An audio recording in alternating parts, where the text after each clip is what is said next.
ભરૂચના મુક્તિનગરનો પરિવાર કેનેડાના વિઝા મેળવવાની ઘેલછામાં અમદાવાદના ઠગનો ભોગ બની ₹9.54 લાખમાં ઠગાયો છે।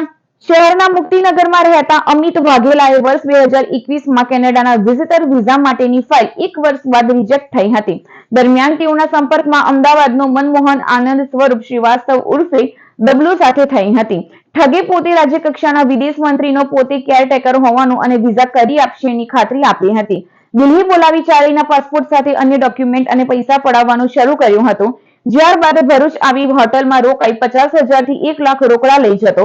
3 વર્ષ વીતી જવા છતાં વાયદાઓ વચ્ચે વિઝા નહીં આવતા અમિત વાઘેલાએ અમદાવાદના ઠગ પાસે પૈસા પાછા માંગ્યા હતા।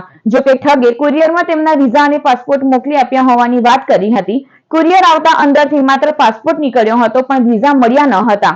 અંતે વાઘેલા પરિવારને તેઓ છેતરાયા હોવાનો અહેસાસ થતા એ ડિવિઝન પોલીસ મથકે ફરિયાદ નોંધાવી છે। રાજ્ય કક્ષાના વિદેશ મંત્રીના કેરટેકર નામે ઠગે 9.54 લાખ પડાવી લીધા હતા।